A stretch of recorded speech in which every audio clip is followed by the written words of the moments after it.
Bienvenue pour ce deuxième exercice qui va nous permettre de découvrir notre enfant intérieur et de visiter une partie du passé.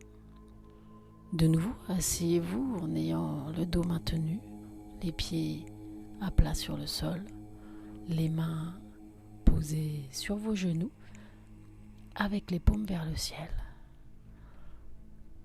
À présent, concentrez-vous sur une partie de votre corps à la fois, en contractant chacune aussi fort que possible. Avant de relâcher, sentez la lourdeur de chaque partie de votre corps lorsque vous relâchez complètement. Commencez par les orteils, les pieds, les mollets, les cuisses, puis les muscles du torse, les épaules, les bras, les mains, puis le visage, tout le visage. Contractez chaque zone, puis relâchez. Maintenant, sentez comme vos têtes s'équilibrent aisément sur vos épaules. Laissez votre corps trouver son centre d'équilibre. Inspirez profondément, lentement. Sentez vos côtes se dilater et votre ventre se gonfler lorsque vous inspirez lentement, puis expirez l'air plus lentement que vous ne l'avez inspiré. Répétez plusieurs fois cet exercice en conscience. Sentez l'air frais que vous inspirez et l'air plus chaud que vous expirez. Détendez-vous, sentez votre corps devenir plus grand à chaque inspiration et plus petit à chaque expiration. Maintenant, ne pensez plus du tout à votre respiration et sentez simplement l'équilibre de votre corps, tandis que vous fermez lentement les yeux. Peut-être maintenant ou encore un petit peu plus tard, détendez vos paupières, votre front, votre mâchoire se détend. Laissez votre esprit se poser. Si des pensées remontent à la surface, n'essayez ni de leur résister, ni de les suivre. Contentez-vous de les observer à mesure qu'elles vous viennent.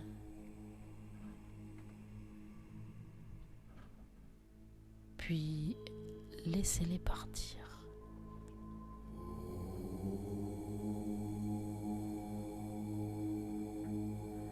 Et à partir de maintenant, vous allez demander à votre enfant intérieur du passé de se joindre à vous.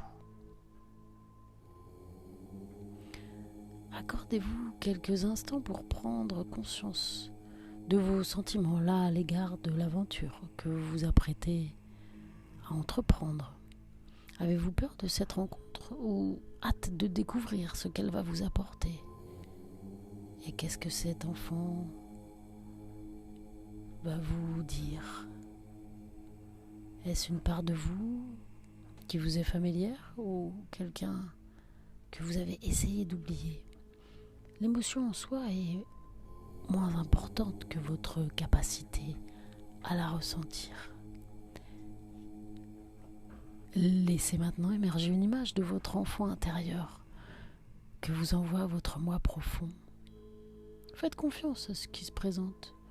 Une silhouette indistincte, l'image d'une vieille photographie, une version de l'enfant que vous n'avez jamais vu auparavant.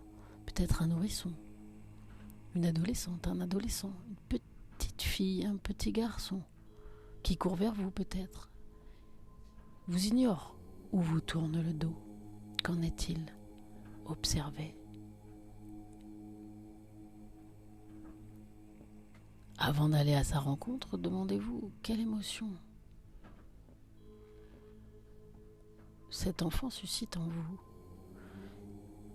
Éprouvez-vous de la joie ou de la honte, de la colère ou de l'impatience, de l'indifférence, peut-être même de la tendresse, de la gêne ou de l'aise en sa présence. Que se passe-t-il ? Peut-être de la sévérité ou de la tolérance à son égard. une fois que vous avez détecté cette sensation, posez-vous une autre question. Est-ce que je ressens cela envers mon enfant intérieur parce que ma mère, mon père ou une autre personne qui s'occupait de moi ressentait cela à mon égard? Si c'est le cas, prenez le temps de comprendre que ce n'est pas vous qui avez inventé ce sentiment. Il vous a été transmis. Ce n'est pas le vôtre, il peut être modifié. Concentrez-vous sur ces pensées lors de cette première méditation. Et ou retournez-y aussi longtemps que vous en aurez besoin. Maintenant, invitez l'enfant à vous rejoindre, mais respectez sa réaction. S'il est trop tôt pour l'enfant, ce n'est pas grave, vous reviendrez. Expliquez que c'est un endroit spécial où vous ne faites que ce que vous voulez. Votre enfant intérieur a peut-être été forcé de faire semblant par le passé. Il est important que cela ne se reproduise pas ici. Tâchez d'attendre que l'enfant vous parle. Et si c'est elle ou il n'est toujours pas prêt à le faire, restez là tranquillement à observer, tout simplement. Il y aura une prochaine fois. Vous aurez tout votre temps de revenir. Par contre, une fois que l'enfant vous parle ou vient vers vous, voyez si elle ou il aimerait être serré dans vos bras ou s'asseoir sur vos genoux. Sentez la chaleur et le poids du corps de l'enfant. La différence entre vos tailles respectives, sa petite main dans la vôtre. La texture de ses cheveux, sa peau. Prenez le temps de sentir les émotions que cela suscite chez vous et chez l'enfant. Si l'enfant vient facilement à vous avec un air ouvert et heureux, vous pourriez lui dire « Je suis ton ami du futur.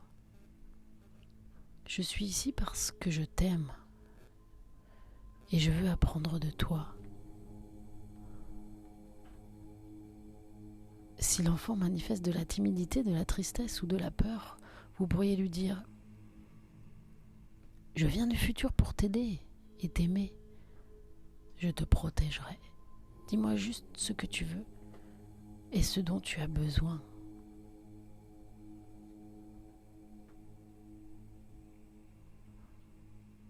À tout moment, l'un ou l'une de vous peut sentir que vous avez parcouru suffisamment de chemin pour aujourd'hui.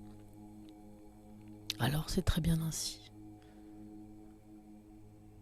Assurez l'enfant que cet endroit spécial sera toujours là, chaque fois que vous en aurez besoin. Si l'enfant éprouve de l'inquiétude ou de la solitude, vous pouvez laisser une part de vous-même lui apporter du réconfort et lui dire que vous le faites. Si l'enfant possède une spontanéité ou d'autres qualités que vous pensez avoir perdues, vous pourriez demander à ce qu'une part de l'enfant reste avec vous après votre retour et à chaque retour. Lorsque votre temps ensemble touche à sa fin, rappelez-vous que tout ce que vous avez pensé, appris ou ressenti ici fait maintenant partie de vous. L'enfant aussi fait partie de vous. Vous apprendrez à vous connaître chaque fois un peu plus, à vous faire confiance et à vous entraider mutuellement. Plein de secrets sont encore à découvrir. Remplissez-vous d'énergie pour quelques respirations stimulantes en inspirant plus lentement que vous n'expirez.